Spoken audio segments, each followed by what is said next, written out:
সুপ্রিয় দর্শক, আসসালামু আলাইকুম। ভাবুন তো, মাত্র ৩,০০০ সৈন্য দাঁড়িয়ে আছে ২ লক্ষ রোমান সেনার সামনে। মৃত্যু নিশ্চিত, নাকি ইতিহাসের সবচেয়ে বুদ্ধিদীপ্ত যুদ্ধ কৌশল? আজ জানব মুতাহা যুদ্ধ, যে যুদ্ধে জন্ম নিয়েছিল আল্লাহর তরবারি খালিদ ইবনে ওয়ালিদ রাদিয়াল্লাহু আনহু। হিজরি ৮ সাল, রাসূল সাল্লাল্লাহু আলাইহি ওয়াসাল্লাম ইতিহাসের দাওয়াত নিয়ে একজন দূত পাঠান বজরা অঞ্চলের শাসকের কাছে।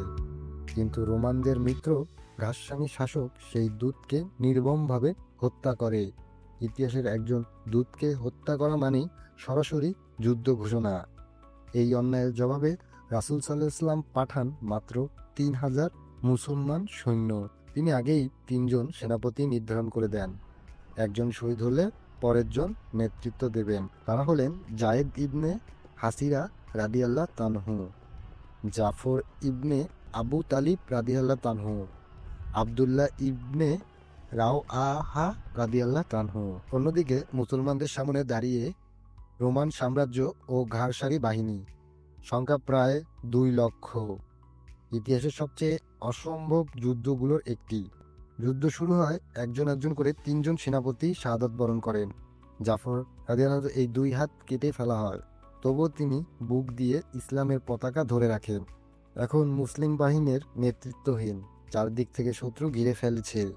এই মুহূর্তে মনে হচ্ছিল সব শেষ। ঠিক তখনই নেতৃত্ব দেন খালিদ ইবনে ওয়ালিদ রাদিয়াল্লাহু আনহু। তখনও তিনি নতুন মুসলিম, কিন্তু তার মাথায় ঘুরছিল একটাই প্রশ্ন: কিভাবে এই বাহিনীকে বাঁচানো যায়। রাতের অন্ধকারে খালিদ রাদিয়াল্লাহু আনহুর বাহিনীর বিন্যাস বদলে দেন। ডান দিকেরগুলো বাম দিকে, বাম দিকেরগুলো ডান দিকে, সামনের সৈন্য পেছনে আর পেছনের সৈন্য সামনে, আর কিছু ঘোড়া সরকে দূরে পাঠিয়ে ধুলো আর শব্দ তৈরি করান। সকালে রোমানরা ভাবে নিশ্চয়ই নতুন বাহিনী এসে গেছে। খালিদ রাদিয়াল্লাহু তাআলা জানতেন এই যুদ্ধ জেতা নয়, এই বাহিনী বাঁচানোই আসল বিজয়। তিনি ধাপে ধাপে সৈন্যদের নিরাপদে ফিরিয়ে আনলেন। রোমানরা আর তাড়া করার সাহস পায়নি।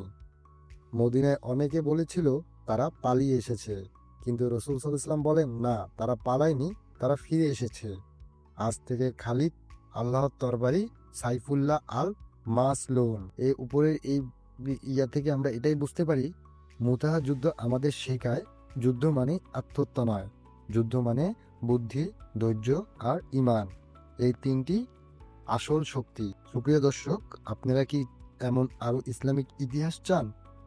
অবশ্যই কমেন্টে জানাবেন। আমাদের চ্যানেলকে সাবস্ক্রাইব না করলে অবশ্যই সাবস্ক্রাইব করবেন। ধন্যবাদ।